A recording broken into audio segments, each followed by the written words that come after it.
Good morning. Welcome to today's episode. Are you tired of this shit? Yeah, I gotta say, talking to people, everybody's tired of this shit. I almost don't have to ask the question anymore. Today we spoke with Beldon Batiste, sometimes known as Noonie Man.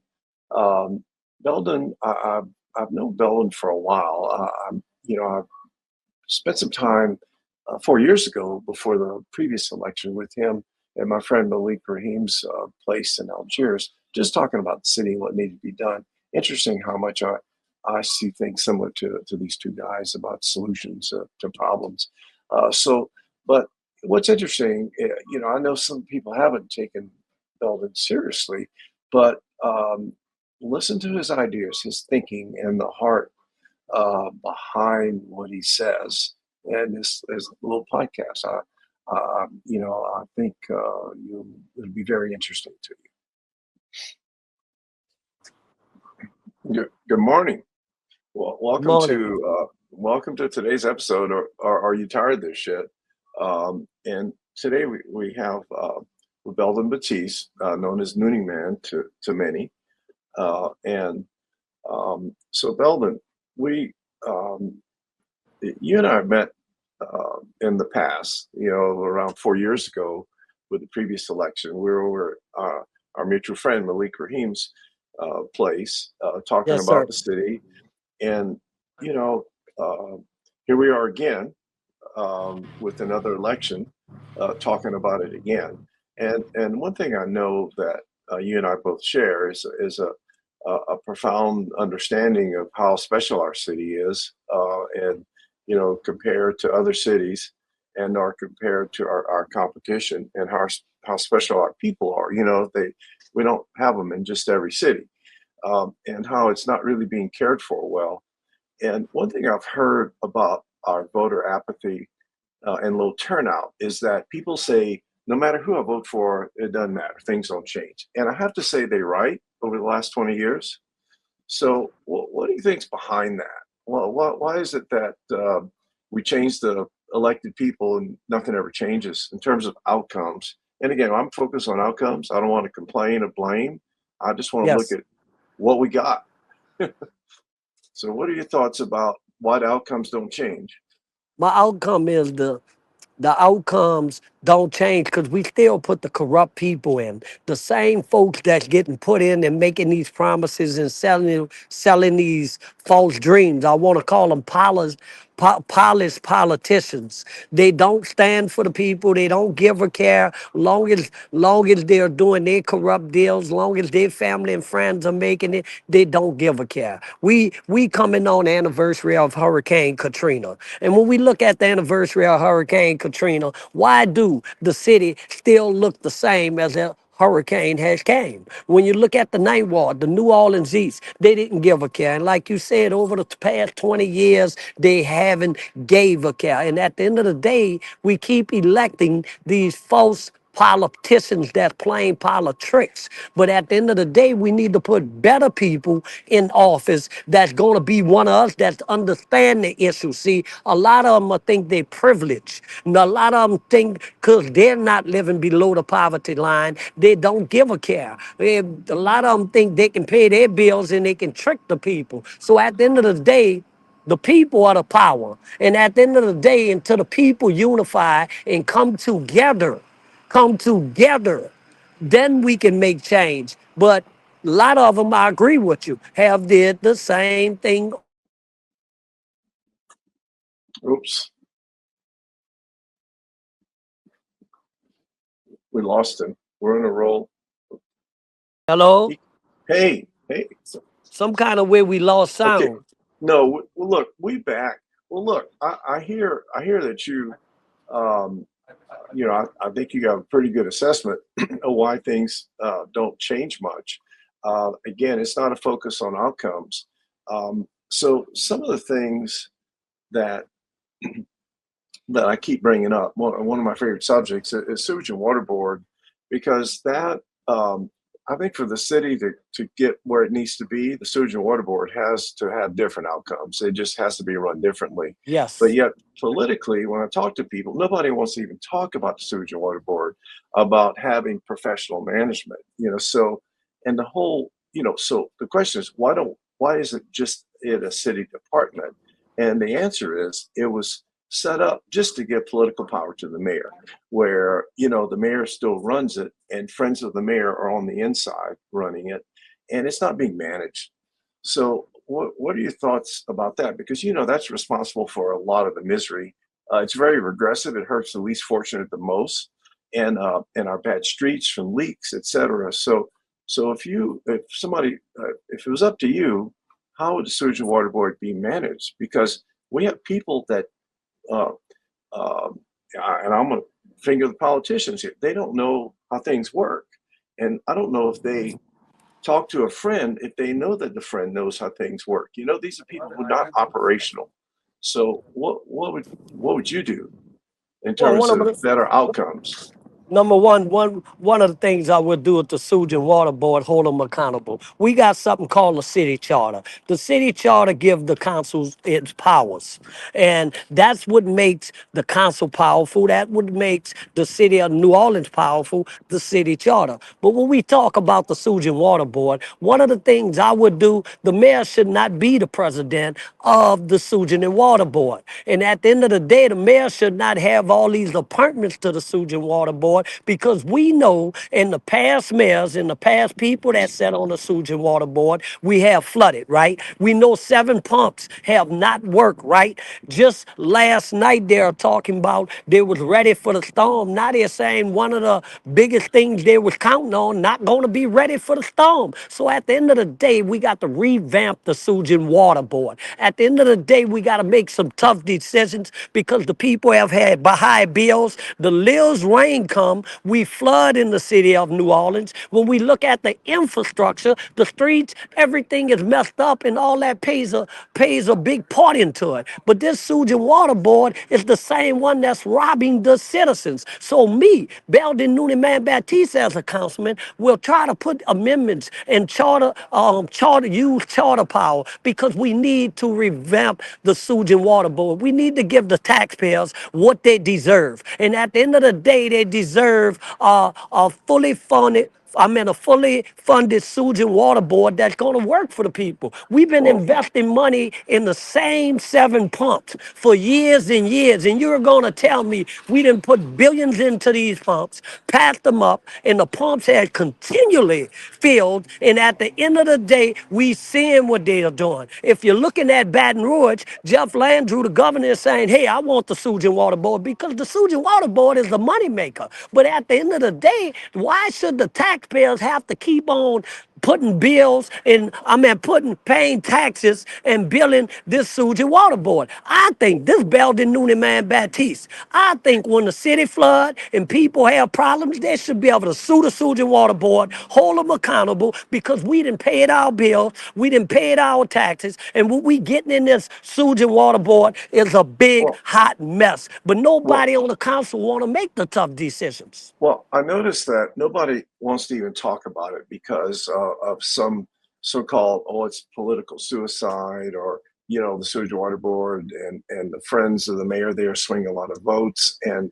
it's what, 12, 1,300 people, and if they have That's 4 or 5 right. friends, it could be 5 or 6 thousand votes. I don't know if that's enough to swing an election, but uh, the but certainly when you look at the outputs of the sewage and water board operations, things aren't right on the inside.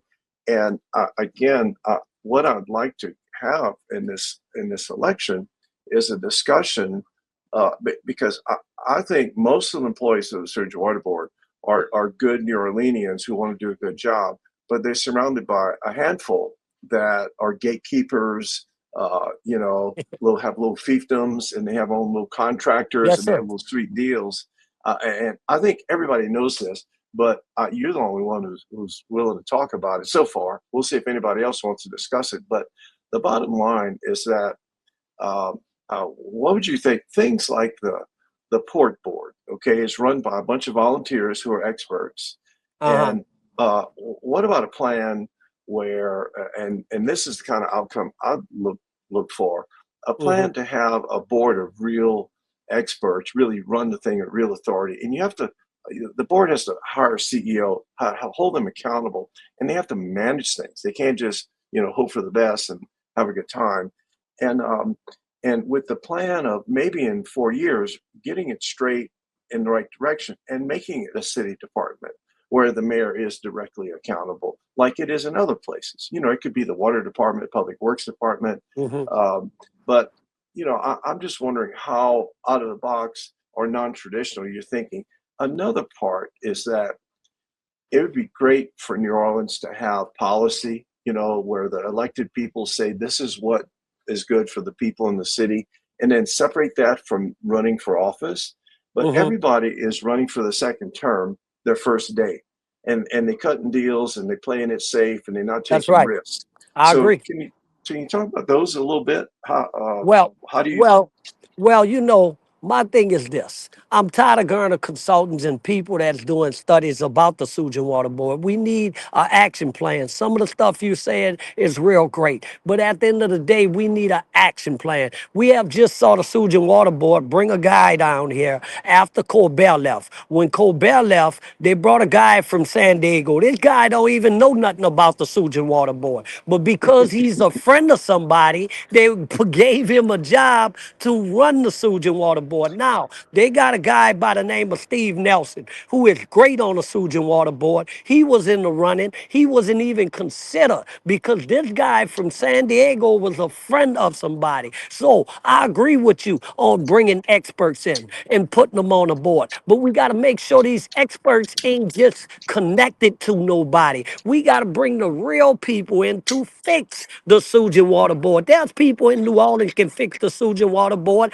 but they're not going to give them a job because they're not a friend of a politician, or they're not connected to somebody, or they are not willing to do corruption. We got to make policies, like you said, to fix it for the people. And the people want real results. They don't want to hear empty promises because, again, we are coming up on Katrina, and we know what Katrina did. And we thought they would have learned the lesson from that. They sent people everywhere saying that they learned the lessons and they did this and they paid consultants and they paid. And where we at with the Sewage and Water Board? We are still feeling. So at the end of the day, we got to hold everybody accountable. We need real transparency. We need people with integrity that we know gonna stand, like you said, and write policies that work. We just saw a contract go to the Sewage and Water Board, and these contractors got paid for nothing, and nobody didn't hold them accountable. But at the end of the day, we got to call it what it is. It's scheming, it's bid rigging, and at the end of the day, who's suffering the most? Those homeowners' house that flood when the Sewage and Water Board don't do their job. Look, we had a little rain, right, one day, and it flooded in the city of New Orleans. People lost their cars, the water went in their houses, and at the end of the day, we got to be serious. I'm not against bringing experts in. I'm not against writing policies, but we gotta write it right things. We don't want the baloney. We don't want to hear the fraud in the dog and pony show. All the citizens are asking for is action. When you see citizens robbing Peter to pay Paul just to play their high water bill, and the Sewage and Water Board know these people bills wrong. They know Well, these people bills wrong. So it's not right. So I agree with you, but I think we need a councilman and council people in that's gonna fight for the people, with the people, and make laws by the people. would you agree that my comment that the Sewage and Water Board is a very regressive force in the city, and that it's hurting the least fortunate the most? And I don't know why this isn't a bigger issue among our least fortunate in the issue. I think they should be up in arms. I mean, you can almost. I mean, some people might call it a civil rights issue. You know, I mean, it's a Yes, total I think. failure of outcomes. And Listen, again, I'm not blaming the people. I'm blaming the structure, the system, the that's governance, the right. lack of management, That's right. and and so that's. that's all okay with you. I mean, you see it I that way agree. too. I agree with everything you said because you got workers that do their job, but when you got human resources leaders that's not from here and they're failing, I'm not saying you can't be from here, but I'm tired of this hookup job. I'm tired of giving my friend a job, giving my family a job. Everything you said is point on right, but who's going to get that done? Beldon, Noonie Man, Batiste is telling you, I'm going to get it done because I'm one of those citizens that goes through the sewage and water board. I help seniors. I help people pay their bills. People tired every day when I'm in the community. Look, we got to look at these forums, these debates that they're doing, and guess what they're doing?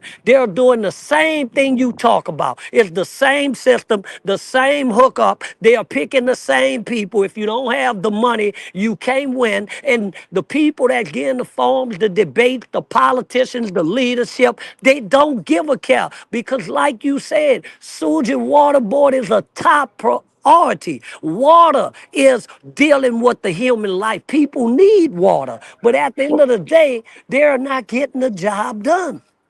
well, the way I say it, I come from a healthcare background as a family physician, then come from a shipbuilding background in the trust offshore companies, and to me, it's life or death. I mean, That's what it is.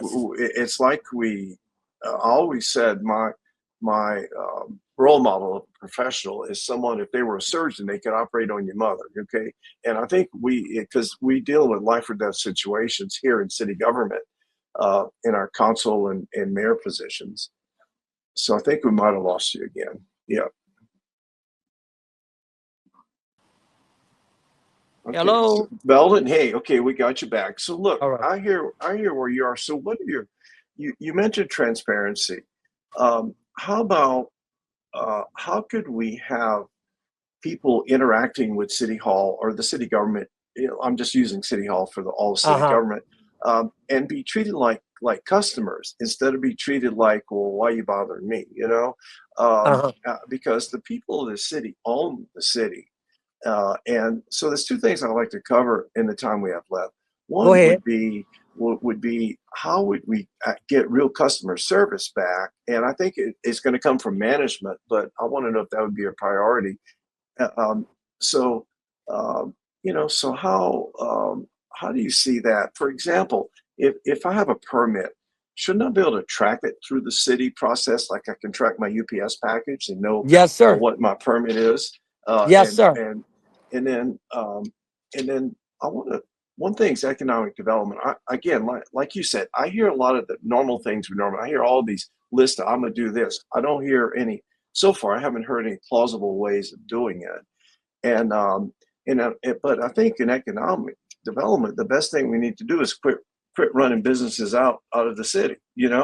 By Yeah. by the city not taking care of them or permits, Yeah. and the other thing is population loss. Yeah. That's killing everything. So can you talk about those couple things for a little bit, like Yeah. transparency, and then what do you, how would you go about stopping losing people? All right, perfect question.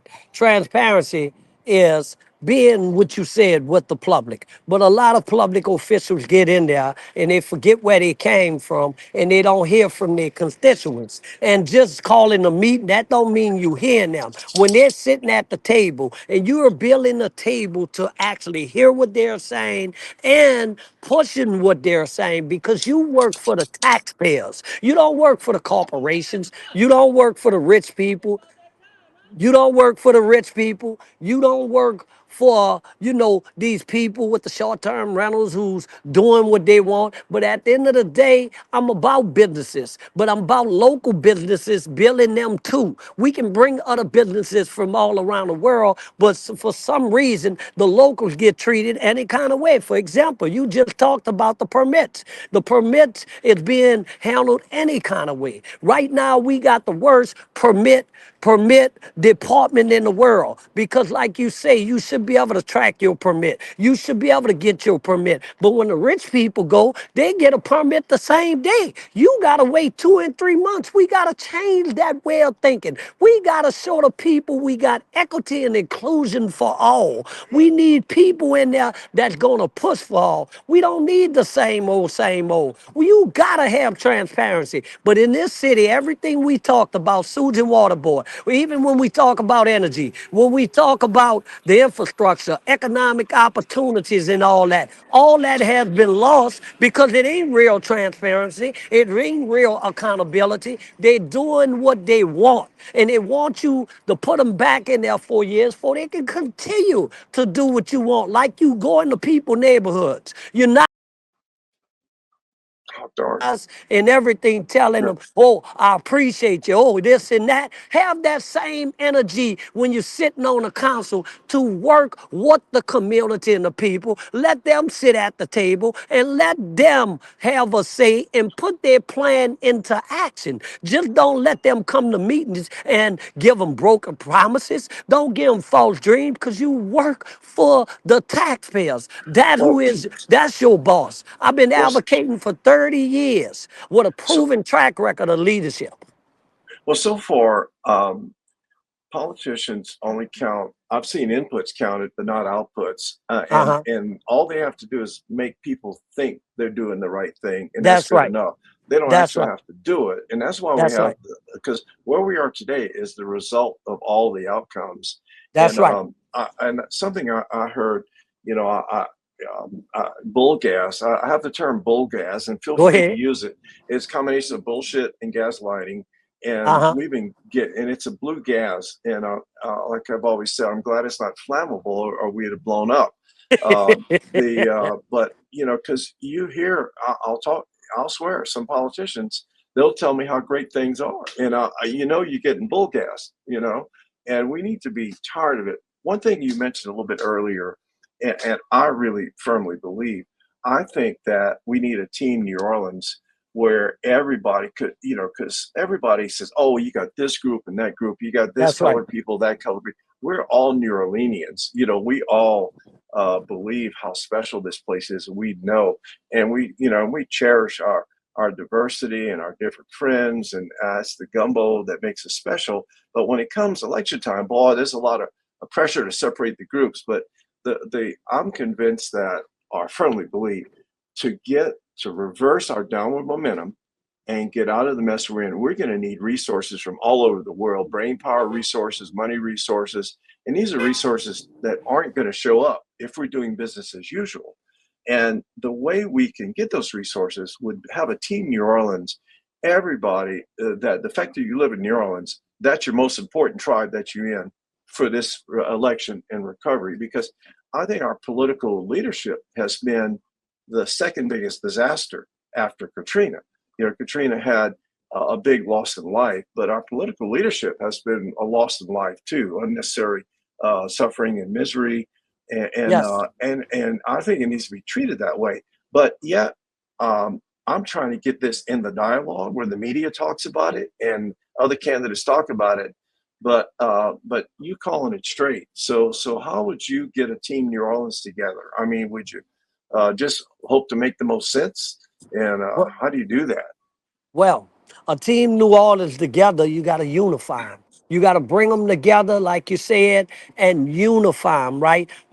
I can tell you a couple of plans I got for District D. One, in District D, I want to bring an elderly committee together, and I want to bring a youth Congress. And I'm going to tell you why I want to bring the youth Congress, because we got to make the youth a part of the process. And like you said, we got to make them feel a part of the process, but we got to hear from our young people. So I want to start a youth Congress in D, and hoping that it branch out to every district, because we can start letting the youth craft their agenda, because people talk about there ain't no things for the youth to do. So we need to know what they want, what they need. And at the end of the day, we're not making them apart. But one of the things I want to build citywide, but I want to start focus on District D, is called neighborhood councils. So when you build neighborhood councils, you're talking to the people, you're letting them talk, and then you meet with each neighborhood neighborhood council and see what's going on in their community, because one community might have economic problems, one might have street problems, one might have permit problems. But when you're bringing everybody to the table and working in partnership with them and making them be a part of the process, they feel whole. So when you make them whole, then you'll know what's going on in the community, but you're unifying. But the plans I got for District D, I'm hoping it branch out to every district, because I want to bring just what you're saying, that unified citywide and everybody together and saying their team New Orleans and saying we gonna fight and stand, and hearing them when they talking about the Sewage and Water Board, hearing them when they talking about energy, hearing them when they talk about the infrastructure in the streets, but just not hitting them, getting the job done. Our problem is we got polished politicians, I call them. And what I mean by polished, what I mean, yeah, but what I mean by politicians is holding them responsible and making sure that we are getting the job done, but making sure we talking in debates, forums, and we want the people, making sure that they are sitting at that table, building that table, crafting stuff, and we are hearing from the people. It's like the gumbo you talk about. Look, what makes a good gumbo? What makes a good gumbo? The roots, right? So the roots Yeah. of the gumbo is the people. But when you're not putting the people in the pot of the gumbo, when you're not including them, the gumbo is sparrow. And right now, New Orleans is known for the gumbo, and it's sparrow right now because you took the roots out the gumbo. You might have a gumbo, but without the roots, you got a sparrow gumbo. The people are the roots. Look, something you that resonates with me because I work with a youth program. I'm engaged inside of a youth program. I'm not on the outside, and we are failing our youth. And certainly, with the youth, a top-down approach is not going to work. We have to see the world through these kids' eyes, and these kids in poverty. We got to see the world through their eyes to get an understanding of what to do in the program. And but you're kind of recommending the same thing for the whole city, and I think there's some validity to that, and it certainly needs to be discussed. But if the leaders could see the eyes through the people of the city, it would be a whole lot different situation. That's right. So, well, well, look, I just like I know you somebody who calls it straight, and I think you did, and I'll be doing my best to get the dialogue based on outcomes, because if we don't, we're in a bad steep decline right now That's with right. population loss, and there's a lot of momentum to stop. And everyone with a business, I mean, look, we're going to be losing retail businesses. There is a collapse that could happen That's where right. this city continues down a precipitous downward path. And I don't want to be negative, but we have to be realistic. So, look, any final comments before we wrap up? And look, I appreciate your time, and and we maybe could get back on for another time. Let's see how this goes. But I'm Yes. trying to interview every candidate, and Yes. ask about how they're going to get better outcomes. And you know, so what any wrap up thoughts that you have? Yes, my wrap up thoughts is what I want the people to know. It's just judge me on the work I did for 30 plus years. I started at 14 working with civil rights workers and working with Mr. Jerome Smith. So I was already breed this. I'm not a politician. I'm the champion for the people. I'm the people candidate. And at the end of the day, I was built and taught to advocate for the people. And all I want to do is stand, because the criminal neglect that's going on with the leadership has to stop. People are hurting. People are suffering. People are asking for help. We're looking at the homeless problem. We're looking at the infrastructure. We're looking at non-recreation. Nothing at Larry Barbino, but we got to do the best for our children. We say they're the future. We say we want to teach them. We say we want to love them. Let's do it. I want to get young people skilled jobs, and I want to get them career jobs. I want to work with the colleges where we can have classes, because we know at the end of the day, when we start putting money in people's pockets and helping people, the economic's gonna boom. Look, my final words will be this. We see what's going on in Washington, D.C. We see a president cutting Social Security. We see a president cutting Section 8. We see a president cutting Medicaid, cutting Medicare, cutting Social Security. And right now in the city of New Orleans, we're about to have problems. Section 8, all that's going to be cut, but we need a problem solver. And that's what I am. I'm not a politician. I'm going to fight for the people like never before. And I'm saying hold me accountable. If I don't do my job, recall me and fire me because I'm for the people. I don't need a job title, but I want to bring hope. I want to bring love. I want to bring justice, and I want to unify the whole city of New Orleans. So I thank y'all for inviting me to this show. Once again, it was an honor and a pleasure to be on y'all show. I like y'all show, and y'all are keeping it real. So thank y'all so much, and thank you. I'm Beldon, Noonie Man, Batiste, number 43 on the ballot. Thanks, Beldon. We'll be in touch. Take care. All right, thank you. And there it was. Yeah, I like to call it the way I see it, and he sure did call it the way he saw it. And I think he brought up some compelling ideas that I hope can get into the broader dialogue in this election. One about people being treated like customers when dealing with the city because the people own the city.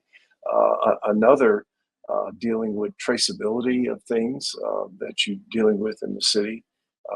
Another about really redoing some structures, political structures that function in the city, and not just so-called fixing them. But the two big ones to me are, a ground level up approach to really getting on track with our youth programs and serve our community issues. And then an urge or desire or need to get Team New Orleans together, everybody from every club, group, or whatever group you're in, into a common group called Team New Orleans. I've said that in the past because, some people talk about Republican, Democrat, and I said, okay, if you're bailing a sinking ship, you want a Republican bailing bucket or a Democrat bailing bucket. The partisan stuff really is meaningless in our city. We need to be in the pragmatic party, just whatever works. So I hope you enjoyed it. Sure, a lot to think about and more things to get in our dialogue. Thank you, and I'll see you next time.